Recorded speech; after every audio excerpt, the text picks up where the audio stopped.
ज्यांना सुट्टी आली होती, जे थकले होते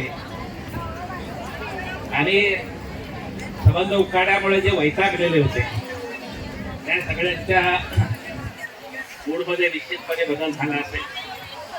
माझी आपल्या सगळ्या कार्यकर्त्यांना विनंती आहे की मागे जे बसलेले कार्यकर्ते, आपले व्हॉलेंटियर रवी, आपले जे मागे बसलेले, खुर्च्यावर बसलेले जे कार्यकर्ते, त्यांना पुढे बोलवण्याचा प्रयत्न करा. आजचा दिवस महाराष्ट्राच्या इतिहासामध्ये एक वेगळा दिवस म्हणून उजला जाणार आहे. आता मी हे का म्हणतो त्याचं कारण तुमच्या लक्षात येईल. महाराष्ट्रातले अत्यंत प्रसिद्ध असलेले आणि संत विचार आणि संत कार्य यांचा ज्याचा प्रचंड असा गाढा अभ्यास आहे, असे श्यामसुंदर महाराज आणि त्यांचे सहकारी आज इथे आपल्या कामगार संघटनेच्या व्यासपीठावर आलेले आहेत. जोरदार टाळ्या वाजून आपण महाराज आणि त्यांच्या सहकाऱ्यांचा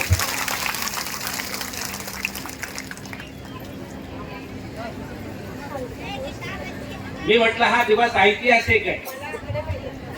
त्याचं कारण असं आहे, याच्या अगोदर कधीही लाल बावट्याच्या व्यासपीठावर कामगार कष्टकऱ्यांच्या आंदोलनामध्ये कीर्तनकार आणि प्रवचनकार येऊन त्यांनी आपलं उद्बोधन केलं, याचं मला माहित असलेलं कुठलंही उदाहरण नाही. आज आपण 36 जिल्ह्यातलं अत्यंत दूर दूरवरून आपल्या मागण्या घेऊन इथं मुंबईमध्ये आलेलो. असा एक जिल्हा नाही की ज्या जिल्ह्यातून इथं आपले कार्यकर्ते आलेले नाही. 36 जिल्ह्यात 99.99% महिला याच्यामध्ये आहेत. काल सकाळपासून काही जण प्रवास करतात आहे, रात्रभर प्रवास करून लोकांना सहन करून आपण ह्या मुंबईमध्ये आलो, महाराष्ट्राच्या राजधानीमध्ये आलो. त्याचं मुख्य कारण असं आहे की आपण लोकशाही पद्धतीने निवडून दिलेलं सरकार या मुंबईमध्ये राहतं. विधानमंडळ ह्या मुंबईमध्ये, मंत्रालय ह्या मुंबईमध्ये, सर्व मंत्र्यांचं वास्तव्य ह्या मुंबईमध्ये, त्यांना मदत करणाऱ्या सगळ्या अधिकाऱ्यांचं वास्तव्य मुंबईमध्ये आहे.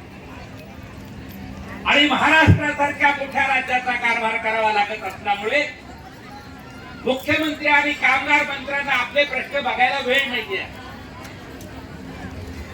त्यांना दुसरीच कामं आहेत. शेतकऱ्यांच्या आत्महत्या झाल्या त्याच्याकडे बघायला त्यांना वेळ नाहीये. शेतकरी कर्जबाजारी झाला, उद्ध्वस्त झाला, त्याच्याकडे बघायला त्यांना वेळ नाहीये. महाराष्ट्रातला कष्टकरी वर्ग अत्यंत दुःखावर परिस्थितीमध्ये ते बघायला त्यांना वेळ नाहीये. आणि म्हणून आपण ठरवलंय की फारच कार्यक्षम असलेले जे मुख्यमंत्री आहेत त्यांना आपल्यापर्यंत यायला वेळ नाहीये. आपण त्यांना जाऊया, भेटूया, आपण आपलं गारानं त्यांच्यापर्यंत मांडूया. म्हणून आपण हजारोंच्या संख्येने इथं आलेलं बघितलं. आम्हाला हेच बघायचं आहे, हे देवेंद्र फडणवीस यांच्याकडे काय संवेदना आहेत. आम्हाला हे बघायचं आहे की महाराष्ट्राच्या मंत्रिमंडळामध्ये आम्ही मत देऊन आलेले जे लोक आहेत, जे लोकप्रतिनिधी म्हणून आहेत, जे मंत्री म्हणून इथं कारभार करतात, त्यांना आमच्याबद्दल किती आस्था, किती सहानुभूती, किती संवेदना आहेत, हेच आम्हाला बघायचं आहे. आणि म्हणून मित्र, आपण 30 दिवसाचं हे आंदोलन केलेलं आहे.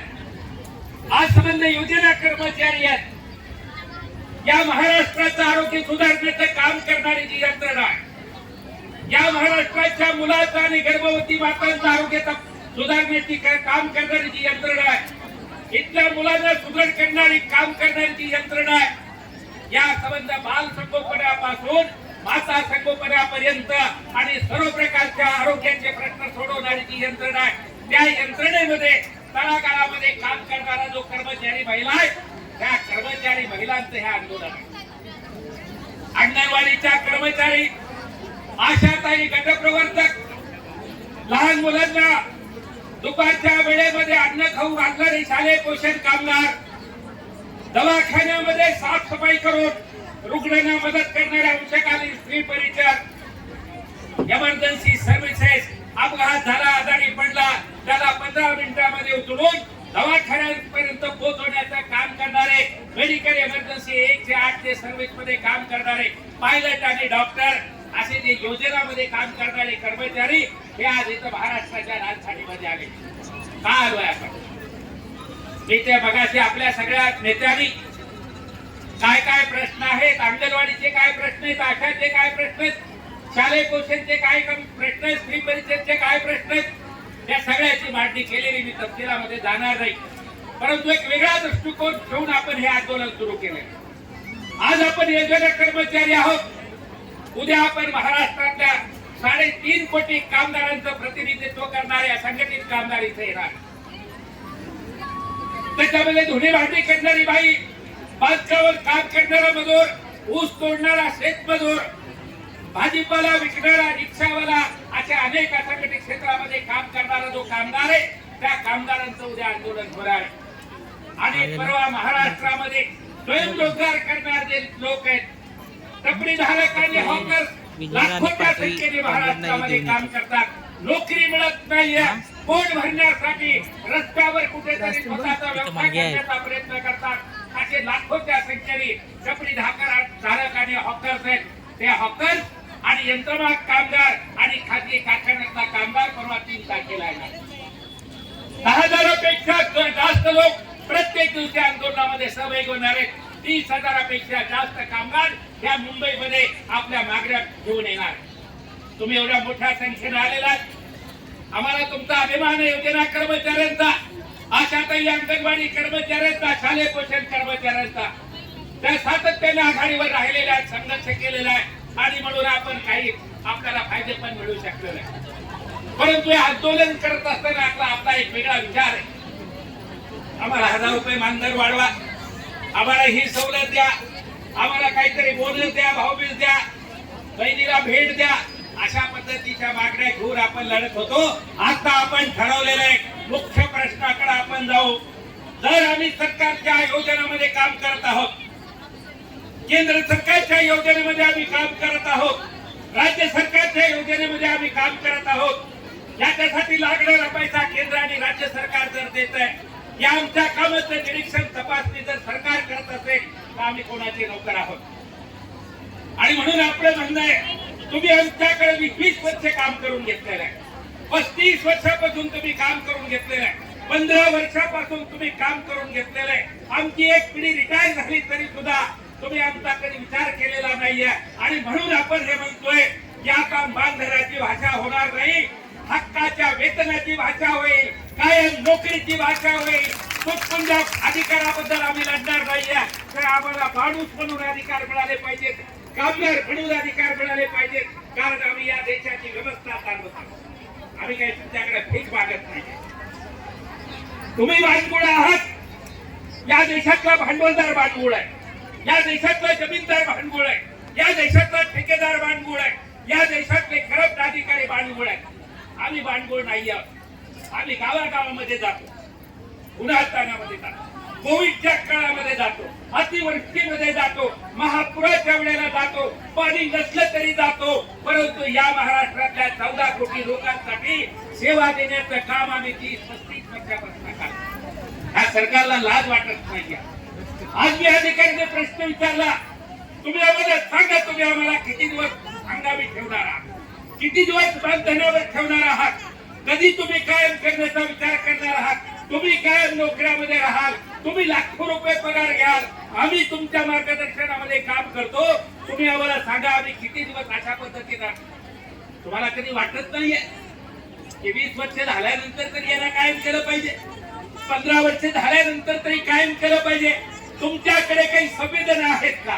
तुमच्याकडे काही आमच्याबद्दल आस्था आहे का? तुमच्याकडे आमच्याबद्दल काही सहानुभूती आहे का? तुम्ही आम्हाला माणूस म्हणून पाहताय का? हा प्रश्न आज अधिकाऱ्यांना विचारला. अधिकाऱ्यांनी सांगितलं हे निर्णय आमच्या हातात नाहीये, हे निर्णय सरकारने घ्यायचे. मित्रांनो, खरं बोललेलं आहे ताईनो, अधिकारी खरं बोललेले, ते म्हणाले आमच्या हातात नाहीये. 3 दिवसापूर्वी आदिती तटकरे मॅडम बरोबर मीटिंग झाली. त्या खात्याचे प्रधान सचिव बैठकीला होते. त्यावेळेला पण आम्ही सांगितलं की अंगणवाडी कर्मचाऱ्यांना कायम करण्याचा कधी तुम्ही विचार करणार की नाही करणार.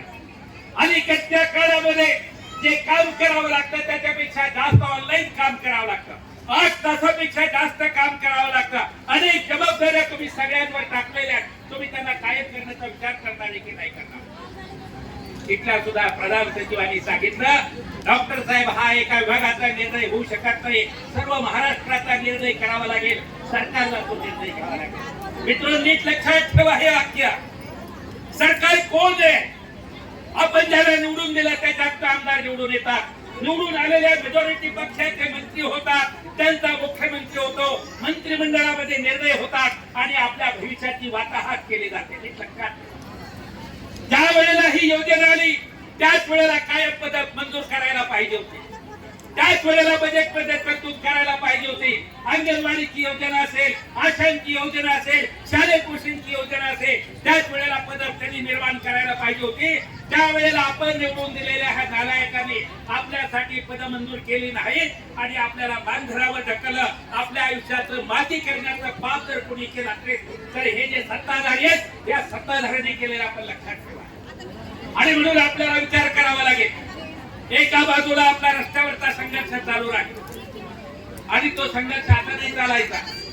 मला माहिती आहे इथं बसलेले लोक आहेत त्याच्यापेक्षा जास्त लोक आहेत। माझ्या लक्षात आलं की अंगणवाडी अशा योजना कर्मचाऱ्यांना लवकर का नाही मिळत? तुमच्यामध्ये ताकद आहे परंतु फोकस नाहीये, तुमच्यामध्ये जिद्द दिसत नाहीये, तुमच्यामध्ये इच्छा दिसत नाहीये, त्रास करण्याची सहनशक्ती दिसत नाहीये। तुम्ही 12 तास एका ठिकाणी बसू शकत नाहीये। तुम्ही जेलमध्ये काय जाणार आहे? तुम्ही काय संघर्ष करणार आहे? आणि म्हणून एवढ्या 10,000 लोक आलेले आहेत, त्या 10,000 लोकांनी जर इथं थांबले असते आणि मला जर सांगितलं असतं डॉक्टर साहेब 5 वाजले, मंत्री आपल्याला बोलत नाही, चला मंत्रालयावर धडक मारू, मी तुमच्याकडे राहिलो असतो आणि तुम्हाला तिकडे घेऊन गेलो असतो। परंतु मी तुम्हाला जाहीरपणे सांगतोय, संघटनेच्या पदाधिकाऱ्यांना सुद्धा सांगतोय, तुम्हाला कायम नोकरी करायची असेल तर लाठ्या खाण्याची तयारी ठेवा, गोळ्या खाण्याची तयारी ठेवा। त्याच्याशिवाय सरकार हे आपलं रक्त सांडल्याशिवाय हे आपल्याला कायम नोकरी देणार नाही, हे आपण लक्षात ठेवा। आणि म्हणून भगिनींनो, आपली ताकद वाढवणं गरजेचं आहे। म्हणून आम्ही हा प्रयत्न केला, एकटी अंगणवाडी नाही, एकटी आशा नाही, एकटी शालेय पोषण नाही, सगळ्या योजना कर्मचारी एकत्र आले। मी गेले 30 दिवस अनेक संघटनांची चर्चा करतोय, वेगळ्या खात्यातल्या संघटनांची चर्चा करतोय, जिथे जिथे हंगामी कामगार असेल